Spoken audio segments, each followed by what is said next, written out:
చందమామ కథ. మూగవాడు.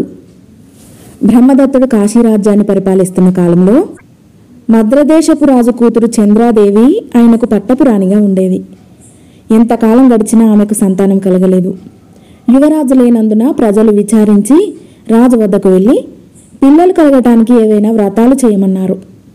ఆ ప్రకారమే చంద్రాదేవి అనేక వ్రతాలు చేసింది. ఆమె ఒక పౌర్ణమి పుణ్యదినాన ఉపవాసం ఉండి నేనే శీలవతినైతే నాకు ఒక మగపిల్లవాడు కలగాలి అనుకున్నది. దేవతలకు రాజైన ఇంద్రుడు చంద్రాదేవి కోరిక నెరవేర్చడానికి నిశ్చయించి ఆమె గర్భవాసాన జన్మించగలవాడెవడా అని ఆలోచించేసరికి ఆయనకు బోధిసత్వుడు జ్ఞాపకం వచ్చాడు. బోధిసత్వుడు అది వరకు ఒకప్పుడు కాశీరాజుగా జన్మించి 20 ఏళ్ళు పరిపాలించి ఆ 20 ఏళ్ల పరిపాలనలోనూ తాను చేసిన పాపాలకు ప్రాయశ్చిత్తంగా 80,000 ఏళ్ళు ఉష్ణద నరకం అనుభవించి తర్వాత దేవలోకంలో ఉండి అక్కడ తన కాలం తీరిపోగా ఊర్ధ్వలోకాలకు తిరిగి వెళ్ళిపోవటానికి సిద్ధమవుతున్నాడు. ఇంద్రుడు ఆ సమయంలో బోధిసత్వుడి వద్దకు వెళ్ళి, మిత్రమా, నీవు వెళ్ళి మానవలోకంలో జన్మించినట్టయితే ఎంతో పుణ్యం సంపాదించడమే కాక మానవ కోటిని ఉద్ధరించగలుగుతావు. కాశీరాజు ఆయన భార్య చంద్రాదేవి పుత్రుణ్ణి కోరి ఎన్నో వ్రతాలు చేస్తున్నారు. వారి కుమారుడివై జన్మించు అని కోరాడు. ఇందుకు బోధిసత్వుడు సమ్మతించాడు. బోధిసత్వుడు చంద్రాదేవి గర్భం ప్రవేశించిన సమయాన్నే అతని అనుచరులైన దేవతలు 500 మంది కాశీరాజు పరివారంలోని వారి భార్యల గర్భాలలో ప్రవేశించారు. సకాలంలో బోధిసత్వుడు చంద్రాదేవి గర్భాన అనేక శుభలక్షణాలతో జన్మించాడు. ఆ రోజునే మిగిలిన 500 మంది పుట్టారు. వారందరూ తన కుమారుడితో పాటు పెరిగి అతనికి అనుచరులుగా ఉండాలని రాజు ఉత్తర్విచ్చాడు. తన కుమారుడికి పాలివ్వటానికి 64 మంది దాదీలను ఏర్పాటు చేశాడు. తర్వాత ఆయన తన పట్టపురాణి వద్దకు వెళ్ళి ఏదైనా ఒక వరం కోరుకోమన్నాడు. ఆమె సమయం వచ్చినప్పుడు కోరుకుంటానన్నది. పిల్లవానికి బారసాల చేసి తేమియుడని పేరు పెట్టుకున్నారు. ఆ సమయంలో రాజు సిద్ధాంతులను పిల్లవాడికి అరిష్టాలేమైనా ఉన్నాయా అని అడిగాడు. వారు లక్షణాలన్నీ పరిశీలించి, రాజా, ఈ కుర్రవాడికి ఎట్టి ప్రమాదాలు లేవు, పూర్ణాయువుడవుతాడు అని చెప్పారు. తేమియుడు 1 నెల వయసు గలవాడై ఉండగా అతన్ని చక్కగా అలంకరించి సభలో ఉన్న రాజుగారి వద్దకు తీసుకువెళ్లారు. రాజు తన కొడుకును ఒడిలో కూర్చోబెట్టుకుని ఆడించసాగాడు. ఈ సమయంలో 4 దొంగలను రాజుగారి ఎదుట విచారణకు తెచ్చారు. రాజుగారు 4 విచారించి ఒక దొంగను 1000 కొరడా దెబ్బలు కొట్టమని, 2వ వాణ్ణి యావజ్జీవం కారాగృహంలో ఉంచమని, 3వ వాణ్ణి ఈటెలతో పొడవమని, 4వ వాణ్ణి కొరత వేయమని ఉత్తర్విచ్చాడు. పూర్వజన్మ జ్ఞానం గల బోధిసత్వుడు ఇదంతా చూసి, అయ్యో, నా తండ్రి రాజు అయిన కారణం చేతనే కదా నరకాన్ని కోరు తెచ్చుకునే పనులు చేస్తున్నాడు. నేను ఒకప్పుడు 20 ఏళ్ళు రాజుగా ఉన్నందువల్ల 80,000 ఏళ్ళు ఉష్ణద నరకం అనుభవించాను. మళ్ళీ నేను ఈ దొంగల వంశంలో జన్మించానేమిటి? తాను దొంగ అన్నది తెలియక నా తండ్రి 4 దొంగలకు అతి క్రూరమైన శిక్షలు విధించాడు. నేను కూడా రాజునయ్యానంటే నాకు నరక ప్రాప్తి తప్పదు అనుకున్నాడు. అది మొదలు అతనికి ఈ దొంగ బ్రతుకు తప్పించుకోవటం ఎలాగా అని విచారం పట్టుకున్నది. అతని బంగారు శరీరం వాడినట్టయిపోయింది. అప్పుడు అతనికి తన పూర్వజన్మ తాలూకు తల్లి కనిపించి, భయపడకు నాయనా, ఈ పాపపు జీవితం నుంచి తప్పించుకోవాలంటే కాళ్ళు లేనివాడిలాగా, మూగవాడిలాగా, చెవిటివాడిలాగా, మతిలేనివాడిలాగా నటించు అని హెచ్చరించింది. తేమియుడు అలాగే చేయ నిశ్చయించాడు. రాజుగారి ఆజ్ఞ ప్రకారం బోధిసత్వుడున్న చోటనే మిగిలిన 500 మంది పిల్లలను ఉంచారు. మిగిలిన వారంతా ఆకలి కాగానే పాల కోసం ఏడవసాగారు. కానీ వారందరిలో బోధిసత్వుడు ఒక్కడే ఏడవలేదు. ఈ లోకంలో నరకం అనుభవించటం కన్నా ఆకలికి మాడి చావటం చాలా రేట్లు నయం అనుకున్నాడు. దాదీలు వెళ్ళి రాజకుమారుడు పాల కోసం వెళ్ళటం లేదని రాణితో చెప్పారు. ఆమె ఈ సంగతి రాజుతో అన్నది. రాజు బ్రాహ్మణులను పిలిపించి వారిని సలహా అడిగాడు. పిల్లవాడు పాల కోసం ఏడవనవసరం లేదు, సరి అయిన వేళకు పాలిస్తే గుటగుట్టా తాగేస్తాడు అన్నారు బ్రాహ్మణులు. దాదీలు అలాగే చేస్తూ వచ్చారు. కానీ పరీక్షకు గాను వారు ఒకసారి పాలు ఇవ్వటం మానేస్తే పిల్లవాడు ఏడ్చేవాడు కాడు. ఇది వారికి ఆశ్చర్యం కలిగించింది. అదీగాక మిగిలిన పిల్లల్లాగా అతడు చేతులు కాళ్ళు కదిలించి ఆడుకోలేదు, కేరింతలు కొట్టలేదు. అతని గొంతు నుంచి ఏ చప్పుడు లేదు. చిటికెలు వేస్తే విననట్టుగా కనబడేవాడు. దీనికి కారణమేమిటో ఎవరూ తెలుసుకోలేకపోయారు. ఈ విధంగా 1 ఏడాది గడిచింది. ఒకనాడు దాదీలు మిఠాయి తెచ్చి పిల్లలందరి మధ్య పెట్టి తినండి అని చాటుకు వెళ్ళి ఏం జరుగుతుందో అని చూడసాగారు. మిగిలిన వాళ్ళందరూ ఎగబడి మిఠాయి తిన్నారు. ఒకరి చేతిలోది ఒకరు లాక్కు తిన్నారు. తేమియుడు మాత్రం కొంచెం కూడా ఆసక్తి కనపరచలేదు. ఇది చూసి రాణి గుండె చెరువైపోయింది. ఆమె మిఠాయి తెచ్చి తిను తండ్రి అని తన చేత్తో అతని నోట పెట్టింది. 5 ఏళ్ళు గడిచాయి. 5 ఏళ్ళు నిండిన పిల్లలకు నిప్పు భయం తెలుస్తుంది.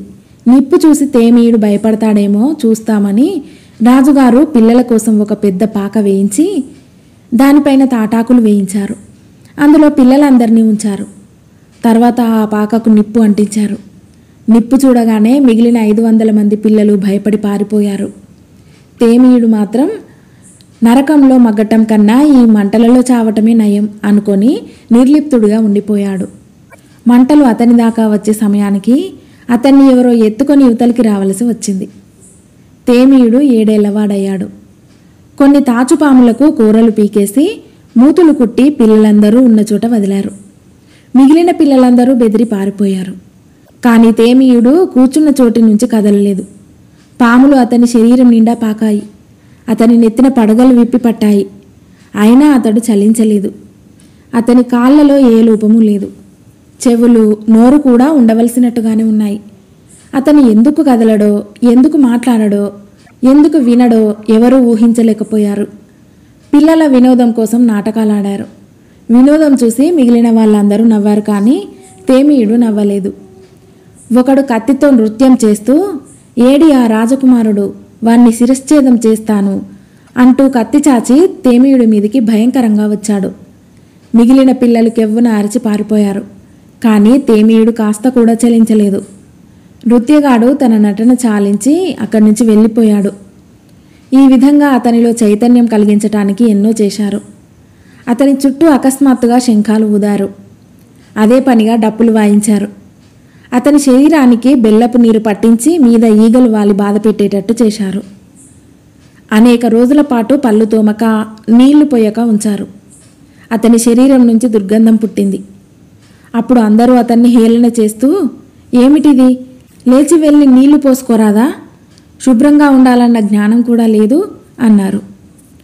ఆఖరుకు అతని మంచం కింద మంటలు పెట్టారు. ఆ మంటలకు అతడి శరీరం బొబ్బలేక సాగింది. ఆ మంటల కంటే ఈ మంటలే నయం అనుకొని తేమియుడు ఏమాత్రమూ చలించలేదు. అతడు చలించకపోయినా లేకలేక కన్నా అతని తల్లిదండ్రులు చలించారు. వారి కడుపు తరుక్కుపోయింది. వారి పరీక్షలన్నీ కట్టిపెట్టించి కొడుకు వద్దకు వెళ్ళి ప్రాధేయపడ్డారు. నీలో ఏ అవలక్షణమూ లేదు, మాకు తెలుసు. ఎన్నో నొములు నోచి నిన్ను కన్నాం. నువ్విలా మన్ను తిన్న పాములాగా పడి ఉండటం మాకు ఎంతో అవమానంగా ఉంది. లేచి మామూలు మనిషిలాగా తిరుగునాయనా అని ఎన్నోసార్లు వేడుకున్నారు. అయినా లాభం లేకపోయింది. తేమియుడికి 16 ఏళ్ళు నిండాయి. ఎంత కాళ్ళు లేనివాడైనా, మూగవాడైనా, చెవిటివాడైనా యుక్త వయస్సు వచ్చాక ప్రేమ అన్నది కలగకుండా ఉండదు. అందుచేత మన వారిని ఆకర్షించటానికి నాట్యగత్తెలను నియోగిస్తాను. వారందరూ వాడి చుట్టూ ఆడుతూ నృత్యం చేస్తూ ఉంటే ఒక్కతే అయినా వాడి మనస్సును ఆకర్షించవచ్చు. అలా ఆకర్షించిన దాన్ని వాడికి పట్టపురాణిగా చేస్తాను అన్నాడు రాజు.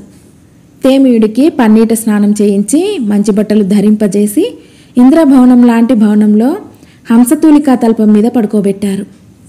ఆ భవనం నిండా పూలు, అత్తరువులు, సాంబ్రాణి, మద్యపానీయాలు అమర్చారు. అక్కడికి అనేక మంది నృత్యం చేసే యువతులు వచ్చారు. వారు తమ ఆటలతోనూ, పాటలతోనూ, మాటలతోనూ రాజకుమారుణ్ణి రంజింపచేయటానికి విశ్వ ప్రయత్నాలు చేశారు. కానీ అతడు ఆ నృత్యం చేసే యువతుల గాలి సోకితే ఏమవుతుందోనని ఊపిరి కూడా పీల్చక కొయ్యలాగా అయిపోయాడు.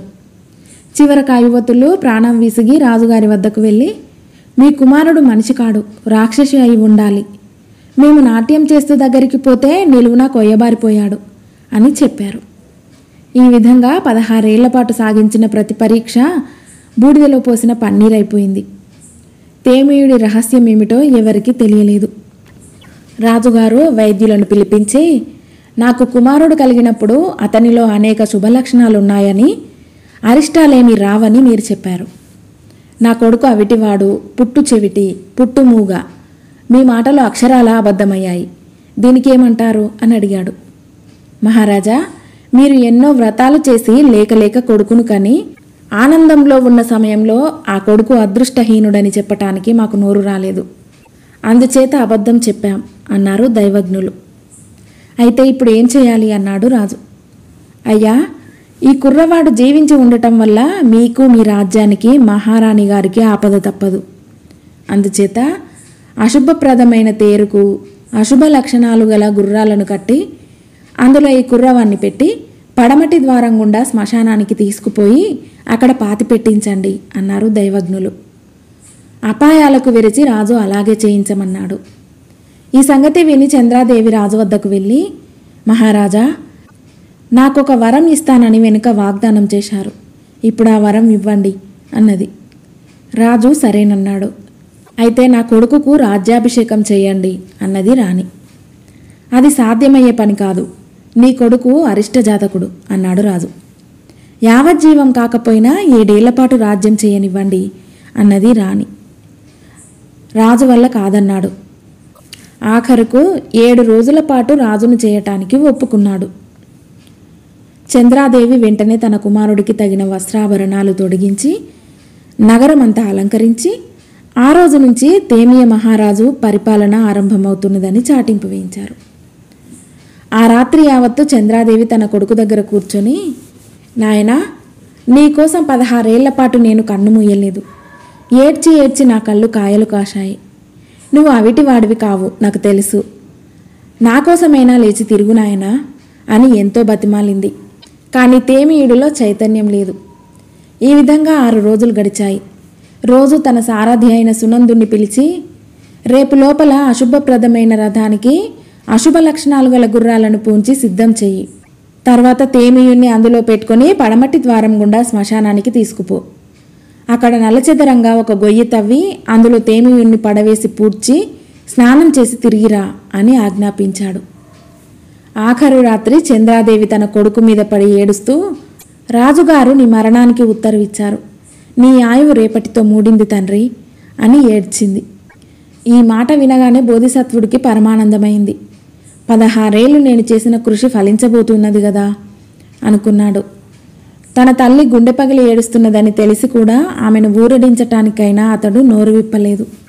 తెల్లవారుతూనే సారథి సునందుడు తేరు సిద్ధం చేసి తెచ్చి తలవాకిట నిలబెట్టి లోపలికి వచ్చి రాణితో, అమ్మా, తమకు తెలియనిదేమున్నది, రాజాజ్ఞ నిర్వర్తించాలి అన్నాడు. చంద్రాదేవి తన కుమారుడిపై బడి ఏడవసాగింది. సారథి తేమియుణ్ణి తన చేతులతో ఎత్తుకొని తేరులో పెట్టి పడమటి ద్వారానికే పోతున్నాననుకుంటూ తూర్పు ద్వారం కేసి వెళ్ళాడు. తూర్పు ద్వారం దాటి తేరు 3 యోజనాలు వెళ్లేదాకా ఆగలేదు. అక్కడ సునందుడికి ఒక అడవి, దాని సమీపంగా రుద్రభూమి ఉన్నట్టు భ్రమ కలిగింది. వెంటనే అతడు రథం దిగి తేమియుడి నగలు ఒలిచి మూటగట్టి ఒక్కచోట నలచెదరంగా గుంట తవ్వనారంభించాడు. 16 ఏళ్లుగా చలనం లేని ఆ అవయవాలకు ఇప్పుడు పని తగిలింది అనుకుంటూ బోధిసత్వుడు లేచి నిలబడి తన చేతులను రుద్దుకున్నాడు. చేతులతో 2 కాళ్ళు రుద్దుకున్నాడు. తేరు నుంచి దిగి అటు ఇటు నడిచి చూసుకున్నాడు. తనకేమాత్రం బలం ఉన్నదో చూడటానికి తేరును వెనుక నుంచి పట్టుకొని ఎత్తాడు. అది చెండులాగా లేచింది. తర్వాత అతడు గుంట తవ్వే సునందుడితో, ఏమోయ్, అంత శ్రద్ధగా గుంట తవ్వుతున్నావు, ఎందుకేమిటి అన్నాడు. మహారాజు గారి కొడుకు వెర్రిబాగులవాడు, వికలాంగుడు, మూగి, చెవిటి. అందుచేత ఇక్కడ గుంట తవ్వి పూడ్చి రమ్మన్నారు అన్నాడు సునందుడు వెనక్కు తిరిగి చూడకుండానే. సరిగ్గా చూడు, నేను వికలాంగుణ్ణి కాను, చెవిటివాణ్ణి కాను. నన్ను పాతేస్తే నీకు మహాపాతకం చుట్టుకుంటుంది అన్నాడు బోధిసత్వుడు. సారథి తల పైకెత్తి రాజకుమారుణ్ణి చూసి నిర్ఘాంతపోయి, మీరెవరు బాబు, మీ పేరేమిటి, మీ తండ్రి గారి పేరేమిటి అన్నాడు. బోధిసత్వుడు నిజమే చెప్పాడు. కానీ సారథిని నమ్మలేకపోయాడు. అతడు తేరు వద్దకు వెళ్ళి అందులో రాజకుమారుడు గాని అతని నగలు గాని లేకపోవటం చూసి ఆ తర్వాత నిజం తెలుసుకుని బోధిసత్వుడి కాళ్ళ మీద పడి, మహారాజా, ఇలా అయితే మీరు ఈ దిక్కుమాలిన అడవికి రావటం దేనికి నగరానికి పదండి, హాయిగా రాజ్యం చేద్దురు గాని అన్నాడు. నాకు రాజ్యము వైభవము వద్దు, వాటి కోసమై నేను ఎన్నో పాపాలు చేయవలసి ఉంటుంది అన్నాడు బోధిసత్వుడు. అలా కాదు మహారాజా, మిమ్మల్ని తీసుకువెళితే మీ తండ్రి గారు తల్లిగారు ప్రజలు ఎంతో ఆనందించి నాకు అంతులేని బహుమానాలు ఇస్తారు అన్నాడు సారథి. పిచ్చివాడా, నాకిక ఎవరి సంతోషంతోనూ పని లేదు. ఈరోజు నా జన్మ తరించింది, నేను సంపూర్ణ మానవుణ్ణి అయ్యాను అన్నాడు బోధిసత్వుడు. అయితే తమరు ఇంతకాలము మూగగా చెవిటిగా ఎందుకు నటించారు మహారాజా అని అడిగాడు సారథి. ఒకప్పుడు నేను రాజరికము, ఆ తర్వాత ఘోర నరకము అనుభవించిన వాణ్ణి. మళ్ళీ రాజరికం సంప్రాప్తమవుతుందన్న భయంతో నా నోరు కట్టుబడింది. నేను వింటుండగా నా తండ్రి నిర్దయగా నలుగురికి క్రూరమైన శిక్షలు ఇచ్చాడు. ఆ తర్వాత నాకు చెవులు పోయినట్టే అయింది. నేను వెర్రిబాగుల వాణ్ణి అయిపోయాను. ఈ జీవితం రుద్భుతప్రాయము దుఃఖప్రాయము అని గ్రహించినవాడు దీనికోసం ఇంకొకడిపై ఆగ్రహిస్తాడా? దీనికోసం ఇంకొకరిని దండిస్తాడా? ఈ పాటి సత్యం తెలియక మానవులు అజ్ఞానంలో పడిపోతారు గాని అన్నాడు బోధిసత్వుడు. అప్పుడు సారథి, మహారాజా, నన్ను కూడా మీతో రానివ్వండి అన్నాడు. అలా కాదు, ఈ తేరు రాజుగారిది, దాన్ని రాజుగారికి ఒప్పగించు. మీ రుణానుబంధాలు ఏవేవైతే ఉన్నాయో అన్నీ కడిగేసుకొని సన్యాసం పుచ్చుకో, అంతదాకా నువ్వు స్వతంత్రుడివి కావు అన్నాడు బోధిసత్వుడు. తాను నగరంలోకి వెళ్ళిపోగానే రాజకుమారుడు తన దారిన అరణ్యంలోకి వెళ్ళిపోతాడని భయపడి సారథి, స్వామి, నేను తిరిగి వచ్చేదాకా ఇక్కడే ఉంటానని మాట ఇవ్వండి, రాజుగారిని తీసుకువస్తాను, ఆయన మిమ్మల్ని చూసి చాలా ఆనందపడతారు అన్నాడు. బోధిసత్వుడు అతడు కోరిన ప్రకారం అక్కడే ఉంటానని మాట ఇచ్చాడు. సారథి అతని పాదాలు కళ్ళకు అద్దుకొని బయలుదేరాడు. తన కుమారుడు లేకుండా తేరు తిరిగి వస్తుండటం చంద్రాదేవి కిటికీలో నుంచి చూసి బోరున ఏడ్చింది. ఆమె సారథిని పిలిపించి, ఏం నాయనా, నా కొడుకు ఆఖరు క్షణంలోనైనా నోట ఒక్క మాట పలకలేదా? వాడు కాళ్ళు చేతులు తన్నుకోలేదా అని అడిగింది. ఆయన మూగవాడు చెవిటివాడు ఎందుకయ్యాడు తల్లి? రాజరికానికి భయపడి అలా నటించాడు. ఆయన గొంతు కంచు గొంతు. ఏమి తెలివైన మనిషి, మనలాగా బ్రతకటం ఇష్టం లేక దివ్యమైన మార్గం తొక్కాడు. ఎందుకు, మీరే చూస్తారుగా అంటూ సారథి జరిగిందంతా చంద్రాదేవికి చెప్పాడు. ఆవిడ దుఃఖాశ్రువులు ఆనందాశ్రువులుగా మారాయి. ఆమె వెంటనే ఈ సంగతి రాజుకు తెలిపింది. రాజుకు కాలు నిలవలేదు. తన కుమారుణ్ణి చూడటానికి ఆయన బ్రహ్మాండమైన పరివారాన్ని పోగు చేసి బయలుదేరాడు. వారంతా వచ్చి చేరేలోగా ఇంద్రుడు బోధిసత్వుడికి ఒక మంచి పర్ణశాల నిర్మించమని విశ్వకర్మను ఆజ్ఞాపించాడు. రాజు సపరివారంగా ఈ పర్ణశాల వద్దకే వచ్చాడు. బోధిసత్వుడు తన తండ్రి కోసం ఒక ఆసనం వేయించాడు. కానీ రాజు దానిపై కూర్చోక కొడుకుపై గల గౌరవ భావం కొద్దీ కిందనే కూర్చున్నాడు. ఆయన తన కొడుకును ఎలాగైనా తీసుకువెళ్లాలనే ఉద్దేశంతో, నాయనా, నీకీ పర్ణశాల ఏమిటి? కటిక నేల మీద పడుకోవటం ఏమిటి? ఆకులు అలములు తినటం ఏమిటి? బోలెడన్ని సౌదాలున్నాయి, దాసదాసి జనం ఉన్నారు, రాజ్యం ఉన్నది, వచ్చి హాయిగా ఏలుకో అన్నాడు. నువ్వు చెప్పినవన్నీ మాసిపోయే సుఖాలు, నాకు వాటితో పని లేదు. మనం రాజ్యాలను గురించి సింహాసనాలను గురించి ఆలోచిస్తూనే ఉంటాం. మన కోసం ఒకటి పొంచి ఉంటుంది, ఒకటి తన పని తాను చేసుకుపోతూ ఉంటుంది, మూడవది అదను కనిపెట్టి వేటు వేస్తుంది. పొంచి ఉండేది వృద్ధాప్యం, తన పని తాను చేసుకుపోయేది కాలం, వేటు వేసేది మృత్యువు అన్నాడు బోధిసత్వుడు. ఈ మాటలు వింటుంటే నాకు జీవితం మీద రోత పుడుతున్నది. నాకు రాజ్యం వద్దు, నేను తపస్సు చేసుకుంటాను, నువ్వు నా బదులు రాజ్యం ఏలు అన్నాడు రాజు. అన్నీ త్యజించిన వాడికి నాకు నీ రాజ్యం మటుకు దేనికి అంటూ బోధిసత్వుడు అక్కడ చేరిన వారందరికీ జీవిత పరమార్థం గురించి బోధ చేయసాగాడు. అతని బోధలు వినటానికి నగరం యావత్తు కదిలి వచ్చింది. కాలక్రమాన అందరూ సన్యసించి నగరాన్ని పాడుపెట్టేశారు. కాశీరాజు సన్యసించాడని తెలియగానే బోధిసత్వుడి బోధలు వినటానికి మరొక రాజు వచ్చాడు.